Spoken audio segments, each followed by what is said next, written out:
Ladies and gentlemen, welcome into another episode of the Gauntlet. We got a loaded show tonight at Sports Morons, as always. Dumbest things in the world of sports. Gauntlet Grinders, who was on their grind for week 7. 49ers, 2 losses in a row. Is it time for the 49ers to panic? And Caleb Williams still struggling. Is he really the guy that people say he is, that you should want to build your franchise around, that you should tank for? We're going to talk about that later on in the show. But without further ado, let's get everybody in the house. What's up, Jay? Thanks for joining the show tonight. What up? What up? What up? Doing good. Doing good. Uh, yeah, but another Friday night. All this talk about Caleb Williams. I'll say my piece whenever I get to him. Oh yeah, that's going to be a juicy segment. Let's get JJ in the house. JJ, Tales from the dark side. Unmute yourself. JJ, you always mute yourself, bro.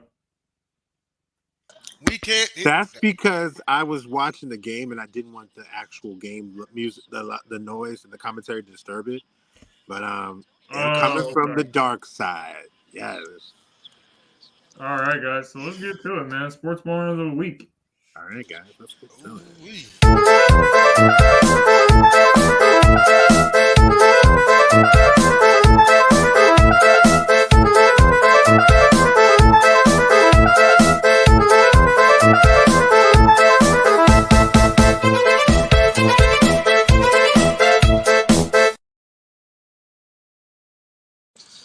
I feel like we have to say something my about brother that. from another. Who wants to get us started tonight? Go ahead, JJ. Can I go? So, Chris Olave, my guy. This has to be one of your worst weeks as an NFL player because you really just had some very moronic mistakes, not just in the game, but outside the game. You're not at Ohio State anymore. You're not dealing with campus police. You're dealing with grown people, grown men and women who have families to feed, and they take their job very seriously. Nobody cares that you play for the New Orleans Saints. If I was the cop, I would tell you, I would actually laugh at you, honestly. I would have to lose I'd be like, look, bro, I don't care. What else? And it's just like, you need to grow up. I'll be very honest with you, because if you say something like that, that kind of gives me a precursor to the type of personality or attitude that you may have, among other things. And that's a recipe for disaster. You're going to have to take this L to be the moron of the week, because it's not as it. You never want to name drop to a police department, especially with the state of this world and how police are viewed. Yeah. That's stupid, bro. You are a moron. And y'all, my group, my team, everybody knows I usually don't have no morons. But that was a moronic move. Straight up. After you, my friend. Well, no doubt about it. And not only that, but I mean, this is his second year or something like that, like he's not really like known yet. So like, why would you go name dropping? You're not Michael Thomas. You're not anyone that's really known. So yeah, he's got to take the L, eat that ticket. So I'm gonna actually go against the grain here. So I don't have exactly a sports moron, but just but something real deep to share. And this goes out to, my thoughts are with the Northwestern State football team. I don't know if you all know this, but on October the 12th, their safety, Ronnie Caldwell, was shot and killed. And as a result of that, the Northwestern State football team announced they're canceling the rest of the season. And in the wake of that, also, head coach Brad Laird resigned. He was quoted as saying, partial quote, "I don't feel I can give my all to the players in this program." It's just taking an emotional toll on the team and the staff. So the team is actually going to take the rest of the season to mourn, heal, and support Ronnie's family. Meanwhile, 2 men have been arrested in connection to the shooting. And I know, the segments about, we talk about the sports morons and everything, we share their laughs and everything. And, but sometimes you got to report some news that's a little bit dark. because unfortunately it happens, And I hate it, like no one deserves for the record, but it touches you a certain way when it's a college kid because it's somebody that's got so much potential and then life just tragically cut short. You know what I mean? Like we all talk about what happened to Sean Taylor, and he was already in the pros. But then here's another one, JJ. You know this name, Damian Potter. They just arrested that guy. 20 something years after he was shot and killed, and somebody in college. Like I said, it just kind of touches you a certain way, but my heart goes out to Northwestern State football team and to Ronnie Caldwell's family. Thanks. You know what's funny, and I know Jay was about to, I don't like the media trying to dictate what everybody should do when yet they are the first people to say that everyone should have to have the right to live the way they want to live. Because if this team is taking flag for canceling the season, I think you're kind of crazy because I applaud them because that shows how much this guy and how much that unit meant to them. So, yeah. Mm-hmm. I actually don't have one for this week. So we can move. We can move on. You didn't have one at all? No, not this time. Wait a second, but no, we just saw LinkedIn. Some people out there didn't watch LinkedIn bring up the trade Devontae Smith deal. To those of y'all who didn't watch there's LinkedIn, people saying that the Eagles need to trade. I don't know why people are saying this. Trade Devontae Smith for what? Like Devontae Smith is a great player. He's a good receiver. And he would be a number one receiver on a lot of teams. He's just not a number one receiver on the Eagles because the Eagles have A.J. Brown, who's been on a tear. So I think people just don't really remember where we came from and where we were with all the receivers that we've had that haven't been good, all the missed draft picks that we've had, the J.J. Arcega-Whitesides, the Jalen Reagor, Nelson Aguilar, all different guys like that just did not get it done. And you want to push Devontae Smith out the door. It doesn't really make any sense. Devontae Smith is fine. He's going to be fine. He's going to have some big games. People are just saying stupid stuff. So that's whenever people bring up stuff like this, my first question always is, you want to trade this man. Who are you going to replace him with? That's my question. And they usually can't answer that, Like, how do you replace a presence like Devontae Smith unless Julio Jones would have to become our number 2 receiver, and at this point of his career, I don't think he's going to be able to do that. Age and injuries have taken a toll. I would not expect much out of him outside of a veteran presence, but that's it. But no, that's always been my number one question. Whenever people say, to get rid of somebody with the talent of Devontae Smith or even a superstar, I'm like, Devontae Smith is 24 years old, guys. You know what this is? This is the simple fact that people have played Madden too goddamn much. Because if you honestly take a seat back and just sit back and listen to people criticize or trying to say things about players, ask them to explain why. They think every player is supposed to get 1,000 yards on that wide receiver core. That tight end is supposed to get 1,000 yards. That running back is supposed to get 1,000 yards. That quarterback is supposed to throw 4,000 yards. You're winning. You got dang winning. And the whole point of the matter is you get rid of him. When it's come time, you actually may need him when you go to the playoffs, where you actually have defenses that are actually legit and actually can take out of your best players. What you going to do then? Calm down. It is so crazy how much we live in such a reactionary world. Because I'm thinking like y'all all want to think about the first step, but you never think about the second or the third or the fourth. It's crazy. Yeah.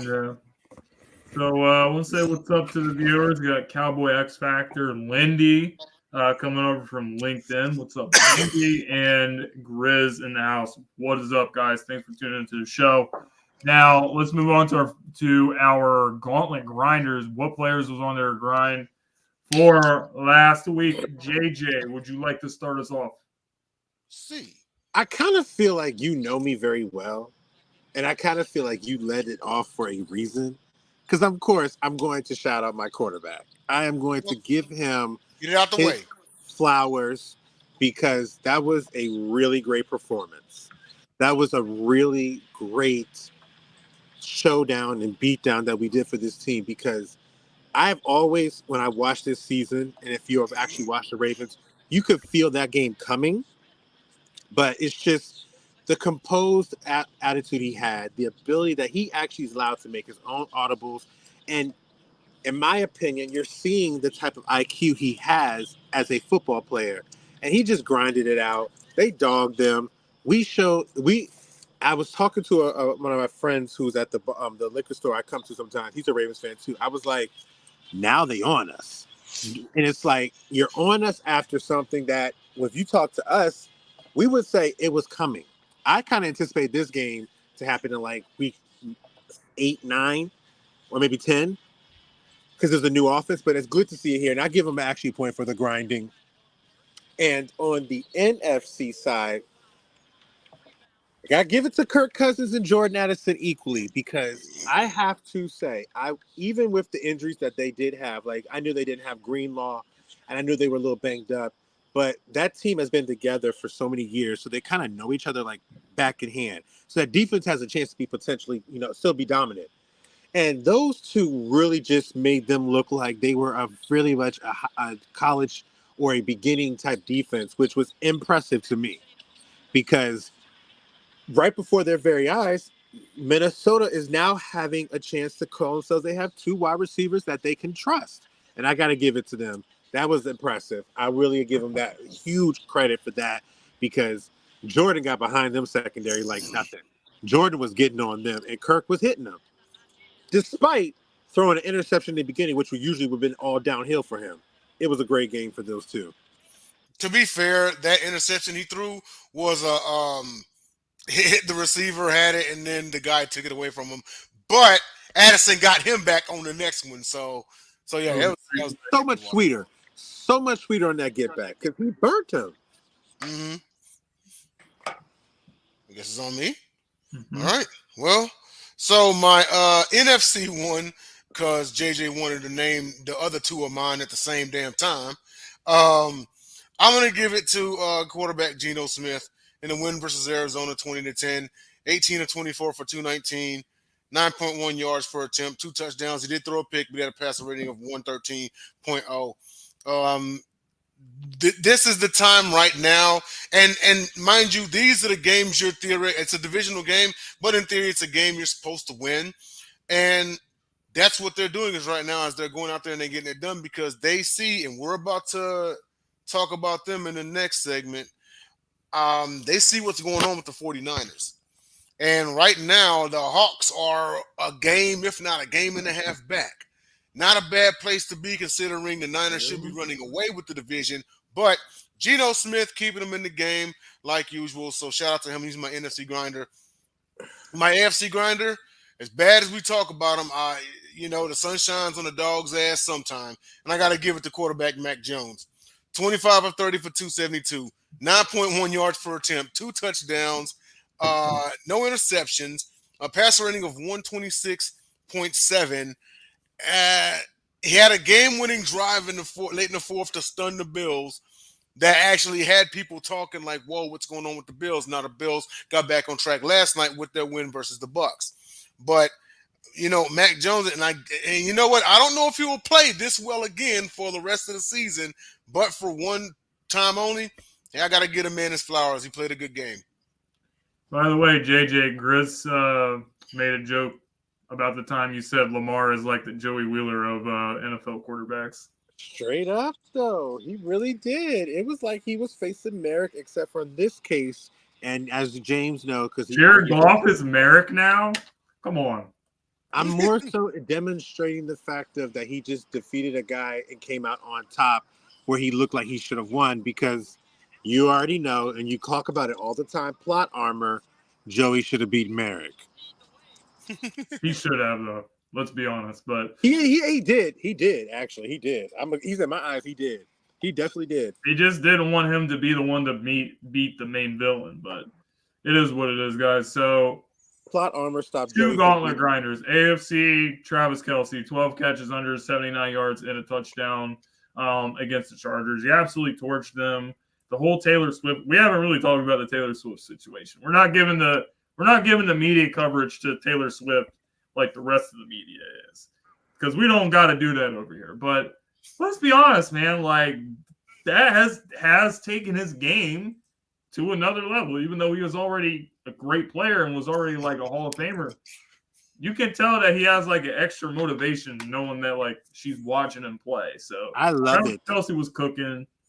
And on the NFC side, no surprise, it's A.J. Brown again. A.J. Brown, 5 straight games of 125 plus yards, tying a record held by Calvin Johnson.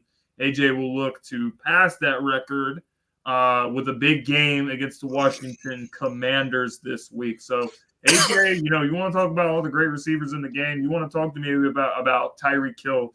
You want to talk about Justin Jefferson. You want to talk about Jamar Chase. You want to talk about any of these great receivers that are playing right now. A.J. Brown is right there. He is with any of those guys that I mentioned, if not better than them. And he's balling out every single week. So you got to give A.J. his props. JJ, Princess Gamer says, leave Fluffy alone. He deserves better. What? Who that? Fluffy? I'm not sure. All right, well, let's move on to the next segment, guys. Here we go. So I've been wanting to talk about this, and I almost went to the 49ers to be my sports moron, but guys, the last 2 weeks, what we've seen of the 49ers, it hasn't been good. Brock Purdy, and I know the Browns have a really good defense, but Purdy was kind of exposed against the 49ers or against the Browns defense. Yeah, absolutely. And then 2 interceptions in the fourth quarter against Minnesota. And you lose to Minnesota. You lose to Kirk Cousins in prime time without Justin Jefferson. And the 49ers guys have a tough stretch of games coming up on the schedule. They're playing Cincinnati this week. Brock Purdy's out due to concussion protocol. He's out. They got to go to the Jacksonville Jaguars. They got to play the Tampa Bay Buccaneers. They got to go on the road back-to-back to Seattle, tough division game, and then at Philadelphia. This is a tough stretch for the 49ers. So with that being said, Sam Darnold getting a start this week against Cincinnati. This is a huge game. This is a must-win game for the 49ers because this is definitely going to be a brutal stretch for them. And what we've seen from them is they are kind of like things are not going like they were early in the season when they were dominating and everyone was like, wow, this team is so great. They're clearly the best team in the league. Are we sure they're still clearly the best team in the league? Did they peak too early? There's a lot of concerns going on with the 49ers to me. So I got to say this week is a must win. If they lose to the Bengals, I can smell some trouble. Yeah, most definitely. And I can't remember what that line was. I mean, the line probably is going to change now because I think it was Niners by 3 when we did picked off 2 days ago.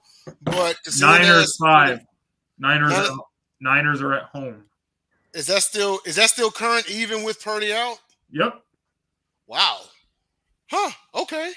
I mean, I understand they still got the defense. They still got C-Mac, but still. You shut down that running game, and we know what Sam Darnold is here, all right? But is it time to put the panic button? If they drop to the Bengals, absolutely. Okay. It absolutely is. And it's funny because I saw a post just earlier this week, and it was by our guy Ray J. Lynn. And it basically outlined, and without going too deep into it, but it basically outlined how Brock Purdy and Jimmy Garoppolo are basically the same guy. They have identical stats. Last season, weeks 7 through 12, when Jimmy Garoppolo got hurt, and it was after the team had gotten C-Mac, and then weeks 1 through 6 prior to the Minnesota game, Brock Purdy. And you look at their stats with C-Mac, they're the same guy. So it basically, and I see what he was doing because it basically was shutting down the narrative of Brock Purdy is that guy, but Jimmy Garoppolo sucks. It's like with the same running back, they're the same dude, And Jimmy got them to a Super Bowl. He sure did. Them there, so I mean, he sure did. So I don't have a problem with that comparison at all.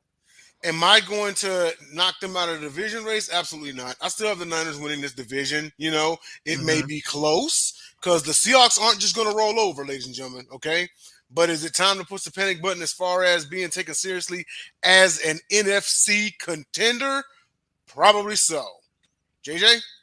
You see how quick we were to sit there and say Devontae needs to be traded, but yet we're really quiet about this San Francisco team. This is how the world goes. The way it is they believe in the San Francisco team. They believe in Kyle Shanahan. So they think that even though that Brock Purdy has kind of started to show chinks in his armor, which, honestly, if you're actually a logical person, you knew were bound to happen. There's no way somebody's going to be undefeated in the regular season. I don't care how good you think you are. Right. It's not possible to stay for the rest of your life. You're going to take some losses. And you're going to look bad. Nobody looks perfect every single game of their career. With that said, I do think that it is interesting how, and I will shout this out, both of y'all were present on my post, how so many people were resounding in San Francisco, thinking San Francisco was the best team without a doubt. And I'm going to call Chris Pryor out on this one because he thought I was doing it to instigate you guys. I actually was very shocked at that because I didn't think there was that much apart between San Francisco and Philly. So when I saw the post, I was just like, wow. Now, 3 weeks later, all of a sudden, the San Francisco team is starting to struggle. And what I kind of anticipated, and I'm pretty sure James and other ones have is, Philly's picking it up. So it's like, yeah, there's definitely issues right now because the AFC and the NFC are strong. The NFC itself is getting stronger. And it's like, you really, Kyle Shanahan, they call you the offensive genius to whisper? Let's see what you got. Let's see if you can bring a guy who is known to just be absolutely putrid in so many situations. Let's see if you can give him some type of status as an NFL quarterback. That's what I'm watching out for. So, yeah, I think when you look at the 49ers, you got to look at the last two games. It's concerning. But if they lose this one, as I mentioned, that tough upcoming stretch of games, they're going to put themselves in a tough situation, I think. That's about all we got time for with this subject.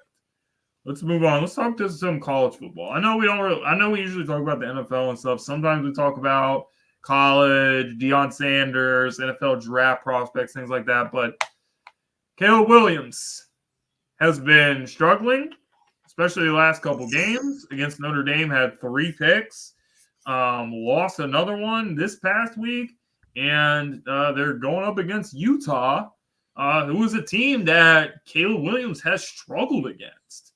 He struggled against them last year, and Utah are a pretty good team. I know nobody really talks about them that much, but, they're ranked in the top 15. They're a decent team, but I think Caleb Williams has to show that he's a big game player because I think that matters because against other teams, against the lower competition, he puts up those crazy highlight reels. He puts up those video game stats, things like that. But against the better competition that he's faced, he hasn't been the same dude. He has struggled against top competition. So I think that when you're looking at that, that is something that is really important. So Caleb Williams right now, I don't really know if he's like the guy that people keep saying, he's this, he's that, he's the best thing since sliced bread. He's a quarterback prospect that we've never seen anything like this guy before. I think we've probably seen a lot of guys like Caleb. Caleb has the hype. People are talking about him, but I don't see it. I don't see this guy as a guy that I'm like, yes, draft him, build a team around him. He's going to take you to the Super Bowl. I just don't see it with Caleb Williams. Do you guys see it? Question for you before I go. Do you see him going to the pros and being as bad as Manziel? No, he won't. I just don't think he's going to be a star. He can probably be a fringe starter in the league, but I don't think he's that guy. I don't see it. Yeah, I mean, and and it's something to be said whenever you beat up on the little guys, but you can't take care of the big dogs. I've said this several times on other platforms is, you can't play Arizona and Arizona State every week. If that were the case, then they'd be undefeated. They'd have won a national championship. That's something that I even saw a comment one time on social media that that Caleb Williams should actually come back next year just to make up for this year. Don't go to the pros like that. But you know what? Might not be such a bad idea now. You see his struggles. The crazy part is he actually played a halfway decent game this time around. He did have the go-ahead touchdown, but then they gave up the game-winning drive against Utah, a team that has owned them. Wyatt just said it. The last 4 times they've they've beaten USC. But when you're that guy, you want a Heisman and everything. You're supposed to take them to the promised land. Choking against Tulane last year ain't gonna get it done. Getting blown out by Notre Dame ain't gonna get it done after you throw 3 picks. And losing to Utah, who has beaten y'all the last 4 times, ain't gonna get it done. So it's something to think. If I were Caleb Williams, I would say this. I would say, you know what? Why don't you think about maybe spending your senior year at USC instead of coming out to the draft? That would be my thing. Maybe you could refine some of your skills. Maybe you can get some big wins under your belt or something. But it may be, and I may be on an island on this one, but maybe he should consider staying at USC for 1 more year. Quick stat before we go to JJ. Versus top 25 teams, Caleb Williams, 51% completion percentage, 172 yards per game, 6 touchdowns, 6 picks. Against everyone else, 70% completion, 317, 78 touchdowns, 7 picks. That is very concerning. JJ, your thoughts? Quick question, because I just remembered. This is the uncensored show, right? That's true, Wyatt. That is true. Caleb, I hope, just knows to just shut the fuck up and just go back to playing football. Because, and I do want to say this is because it's a little bit to come on. This is twofold. This is him believing in himself and being humble, and then the world so much of an advocate for players going after what they feel they desire, and then in tune you create monsters, so to speak, like this. Because let's call it what it is. It's a monster. You literally, what happened is this comes on the heels of you saying that you believe that you should deal with ownership for a team that you want to go. Like you're getting too ahead of yourself. Right. And the one thing that life does, which everyone in this world can experience, life will punch you in your fucking face and tell you ain't exactly what you think you are. And if you want to be what you think you are, you're going to get down here and you're going to work at it. It's not going to be given to you. And I think what he has to understand is you have talent. He has a talent. He can throw. He has all of the skills. But there are so many guys that have all the skills and that have come across this game. But what sets the guys that are making it from the guys that don't? Their mentality, what they feel that they need to do. The true leaders, the best of the best players know they're the best, but they also know that they can get better, and there's always somebody else that can help them get better. Like you listen to think about Ray Lewis and Peyton Manning talk about each other, Ray Lewis and Tom Brady about each other, and Ed Reed and Tom Brady. They knew they were the best at their positions. But they also knew when they face certain people or they go against certain teams, they know that there's a chance they have to learn how to get better because that team is also as great in what they do. And Caleb right now, I don't think is really recognizing that. And I think if he starts to recognize that and just shut up and just do his job and do his thing, let your production, let your wins, let your stats after wins speak for yourself. Because trust and believe, if you shut up and you let your stats speak for yourself, you build leverage to be able to possibly get the demands that you want. First of all, ownership, I doubt ain't going to happen. So you can get that out the mother freaking way. But understand this. This is not anything other than a lesson for you to learn. And now it's trying to figure out what are you going to do about it. All right. So let's go into our rapid fire segment, guys. Step into the gauntlet. We're going to go 1 minute rapid fire topics. Say the first thing comes to your mind. Miami Dolphins have 5 wins against teams with a combined record 5-28 or something like that. Against the Buffalo Bills and the Philadelphia Eagles, they lost both games by double digits. You guys buying or selling? Miami Dolphins are overrated. I'm selling that they're overrated. I think they just need to understand that you need to not pay attention to the media and think you're the greatest thing since sliced bread. There are other great teams out there too. Selling That was a whooping that they took to Buffalo. The Eagles game, they were in at the half, and the second half was just the Eagles. But also learn how to finish games, So, but I'm still selling. I don't know, man. That prolific offense, 7 points against the Philadelphia Eagles. Defense, they had 10 points from off of turnovers, a pick six, and a fumble by Jalen Hurts, which they got a field goal off of. Other than that, they pretty much did absolutely nothing. This was a team that scored, 70 points against Denver. Everyone's talking about, are they the greatest show on turf? Miami Dolphins, I just think they're overrated. Now let's talk about another team in the NFC. Hold on, real quick before you get to the game. What happened with that team is, and I'm not gonna lie, if Tyreek catches that ball on fourth down, that might have been a closer game. It might have been a different discussion. There were some key drops from that team that were surprising for me because they were moving their offense up and down.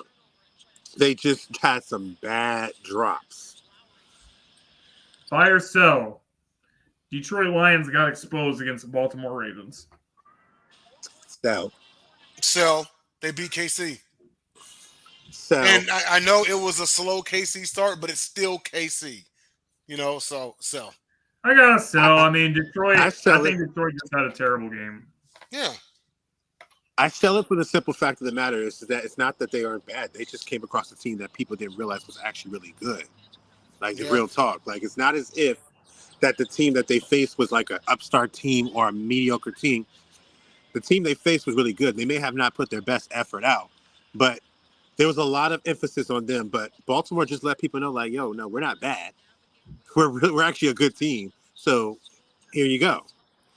Yeah, and I agree because Baltimore is just a much better team than people thought. Everyone talked about, AFC contenders, Miami, Buffalo, KC, but no one, very little people mentioned Baltimore. Time to throw Baltimore's name up there. Well, they're going to be mentioning them now, that's for sure. Okay, last one we got time for tonight. The Deshaun Watson contract is currently the worst contract in sports. Buy or sell? Sell. What's worse? So I'm selling in the sense of the fact of the matter is that I don't really know. I think there's so much that's going on with this team that we don't know about, and I think that we're just only being given what is wanting to be portrayed. I don't think that he's the worst contract in history because I kind of understood what they were trying to do, and I understood. I'm not saying in history, but right now. Right now. I don't know because I don't know because I don't know because if I have to sit here and say this, y'all sit here and rag on Russell Wilson every chance you get. That's another good one.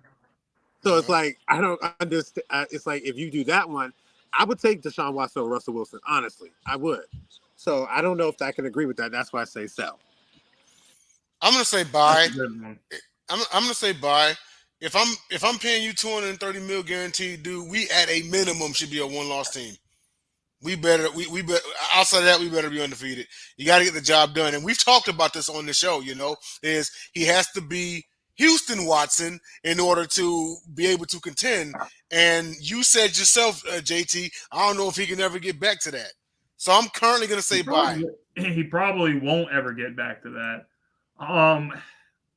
Man, it's JJ really got me thinking with that Russell Wilson contract because that one is also really terrible, and Russell Wilson is also older, so I might have to give the edge to Russ, but Deshaun is right there. The problem that I have with Deshaun is not only like his lack of production and just being really disappointing since coming from Houston, but 1 week this guy is fine, he's injured again. It just kind of like I don't really want to be that guy to question like, is his heart really into the game? But I really don't think it is. I think that he knows that he out-leveraged the situation with the Browns, got all this guaranteed money.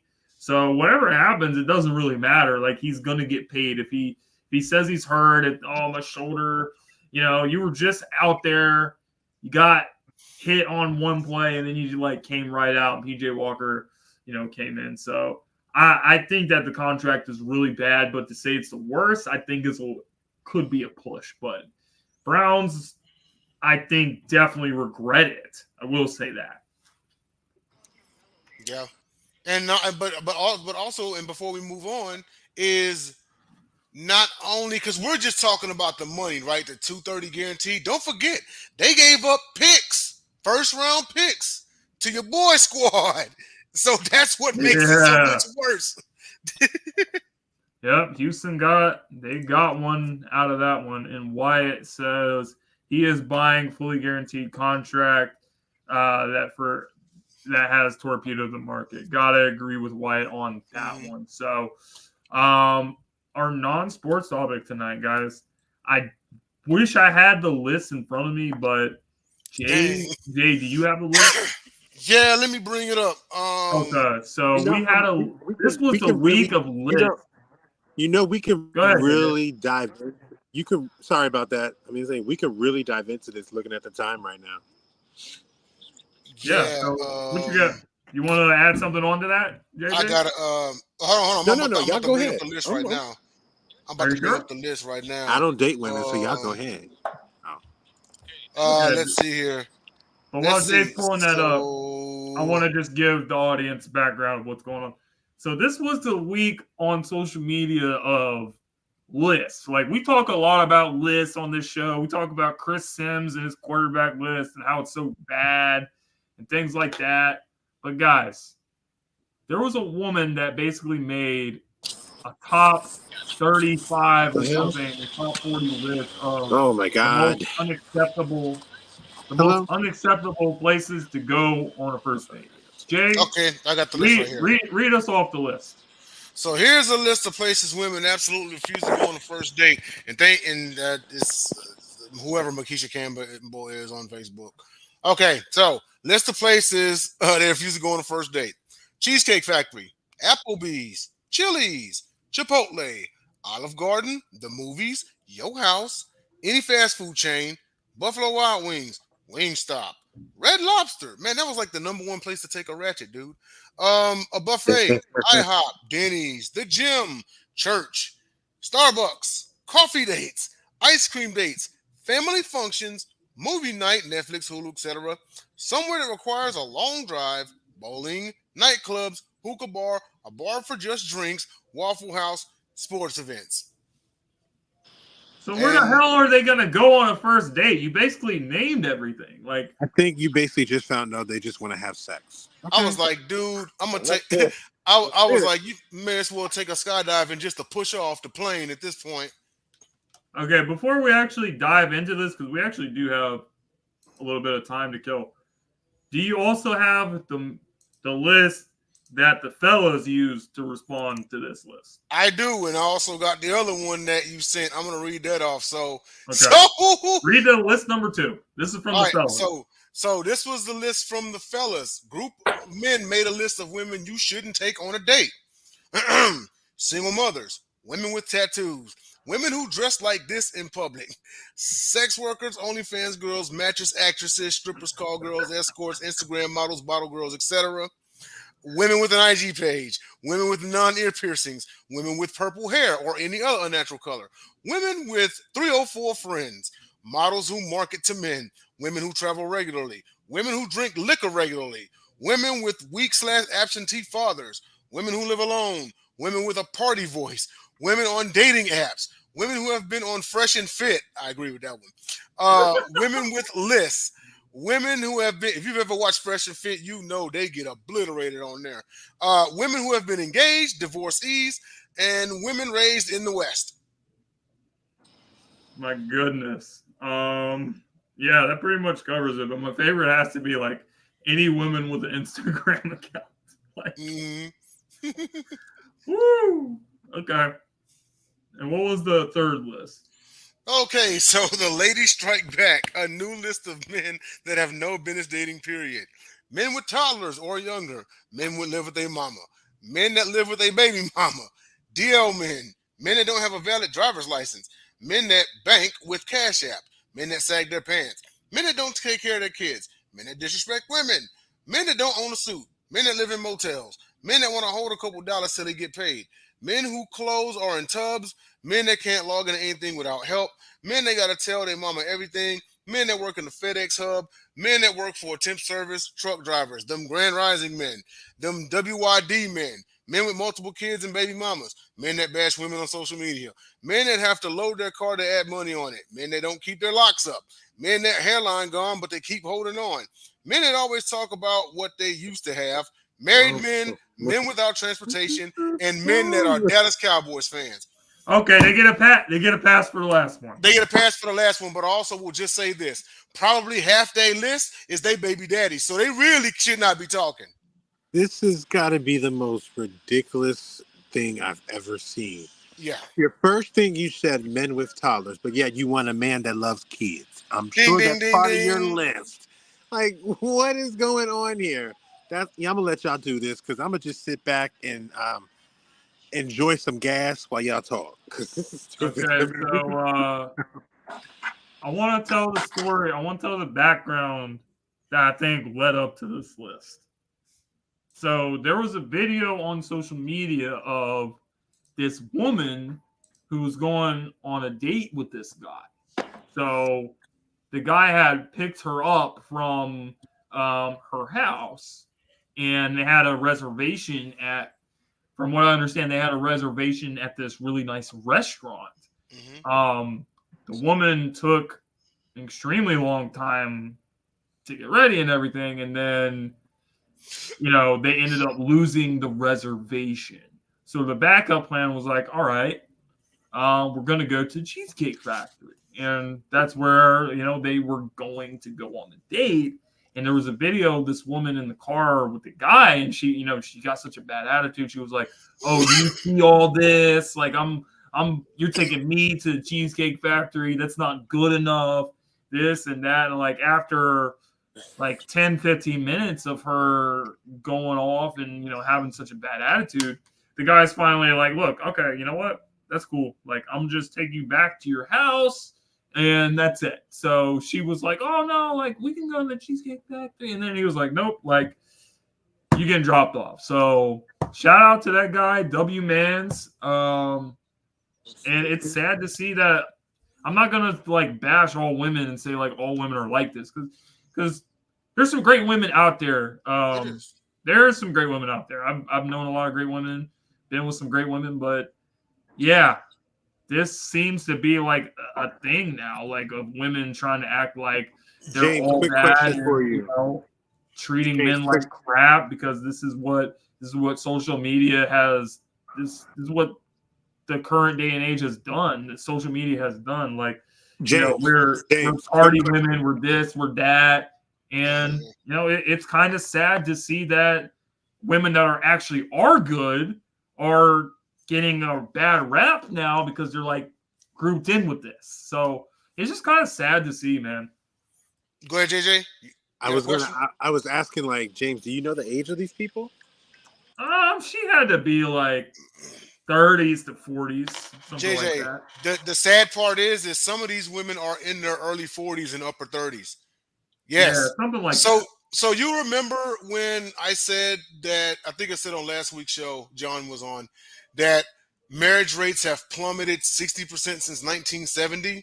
So there also was a stat that said that dating has actually gone down 50% since 2019, just 4 years ago.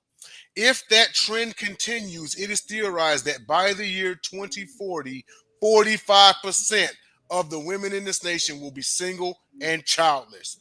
Listen, Damn. There are some great women out there, but I just want to give some advice to the ladies real quick. Sometimes some of you are great people, but you can't get in your own way. You make a list like this, and then you wonder why you're single. You're tripping over your own feet, okay? If a man's trying to court you and he's decent, and I'm not sitting here saying you should settle for an ugly guy or whatever. If you're not physically attracted to him, that's fine, okay? But if you think he's handsome and he's halfway worth the shit, give the guy a shot, okay? Because we know what happened when you gave Tyrone a chance. We know what happened when you gave Pookie a chance. We know what happened when you gave Ray Ray a chance. You know what I mean? Maybe it's time you you change your ways just a little bit, you know. And to the younger women out there, you know, the ones that's like 18, 19, 20, do not follow what these older ones are doing. Don't make the same mistakes they did, okay? And a lot of them, they're gonna try to keep you in the boat with them because misery loves company, okay? With that being said, this is the reason why dating has gone down. And yes, it does sound depressing and everything, but at the same time, it's like, well, what are men to do? We just had a list of out of those 30 places. Okay, your house, I understand that. That's not a first date place, okay? And then family functions, okay, kind of soon to meet the family. I get that. This is the 27 legit places you could take somebody, you know, and they're all turning them down. Now tell me that's not an excuse of getting in your own way. Go ahead, You Junior. got me messed up about the sports events, bro. Like going to a sports game for a date is extremely fun. And it's also expensive. I mean, at least for Philly. Like if I would take a girl to the Eagles game, that would cost us at least like $600. Bare minimum. $600 for the 2 tickets. And then the food and like everything else. So we're probably looking at spending like $700 to $800 when it's all said and done. Like I can't get down with that, bro. This is so fucking stupid. This is so dumb. And if you gave him 15 minutes of hell about not being able to go to the place, the Cheesecake Factory, but yet literally turn around and once he says, fuck you, I'm done with you, and you want to say you go, you just showed hand. Jay just said, you just tripped on your own feet right there. If you that bad girl, do my thing, stand on your own ground. And Jay is right. There are some women out here, and I'm gonna give a huge shout out to this couple because I love and respect them. I know Nate and his wife Kristen very well. When I talk to Kristen, because me and her are very close, that's a real woman. That's a woman will look at this girl and be like, sweetheart, this is not the way. This is not the way. And it's like at the end of the day, how can you really have happiness if you've never struggled? If you've never had to actually, have somebody come for you and give you, a date at Cheesecake Factory because that's all you guys can afford. Like, it just is so dumb to me. And it's Cheesecake Factory is not that bad though. Like I don't know what her problem. But no, it's not even about the Cheesecake Factory. It speaks to the bigger issue about what you think your expectation of who you are. And a wise person once told me, you better not ask for what you're not able to give or be able to provide. So at the end of the day, I love what this man does. And I really think in this regard, because not all issues are on women and the black and the men and women debate. But on this topic, if this is the situation, I hope all men do this because everybody has to learn. And see, I do like being part of my own community because I get to sit back and hear it from both sides. I get to hear all of this from both sides. Both sides just want to tell the other, I hear you. I agree with you. And I'm listening to you. That's it. And like, this is another example of that because he wants you to say, look, I am here to take you out because I like you. Why is that not enough? And if that's not enough, maybe we need to look at what in my life has caused me to feel like that what is given to me in this particular situation is not enough. Yep, and you know what? And the one thing that she failed to mention in that initial video was the reason why they even ended up at the Cheesecake Factory was like James pointed out. They did have reservations to another restaurant, but she was late. She BS'd around and was an hour late. And Jay, you know this, and both of y'all know this. Honestly, in my life, in my entire life, everybody in this world, I have lived, okay? I have lived, I have experienced, I have enjoyed. At this point, all I really want is somebody to like me and want to be with me for me. I don't care if we go to Cheesecake. I don't care if we go to anywhere. It's showing the interest in me and wanting to build with me. You have to be young to create this list or have this entire, situation play out because, or young-minded, it's just so sad. And it's like, you're somebody that wants to teach kids how to be a human being because you probably want to be a mother. Like, what? No, man, we got to think about things. You got to grow up. I would not want anybody like this woman to be a mother. I mean, that kid's just going to grow up to be screwed up. And that's what's the problem with society, man. Like, this is what's happening. Like, you have people like this, and then they have kids, and then they raise them with these terrible values and mindset, and then they grow up to be entitled. So it just keeps going and going and going. And so that's why I think where we're at in society, if there's not changes made, then things are only going to continue to get worse for us. And if you're someone living in the United States right now, you have to be really concerned about that. Yeah. Hey, I gotta make my haunted house. I gotta split, y'all. All right, guys. So with that note, it sounds like a good time to end the show. Appreciate everyone for tuning in. You guys can catch us next Friday to talk more NFL stuff and everything else like that. Make sure you guys tune into all the good stuff on the Sideline Sports Network. And we look forward to seeing you guys next week. Shout out to everybody. Good to be on here with y'all. Everybody in the comments, and then most definitely tune in to Picked Off next Wednesday, where we will have our week. What's this? Week 9 picks. Very, very important message. Everybody this weekend, when you have time, go back and add up your records, because we need to see who's currently in the lead. We will have that for you guys on Wednesday night, an update, and we will see you guys there. With that being said, thank you guys for tuning in tonight. We will see you next week. All right, guys.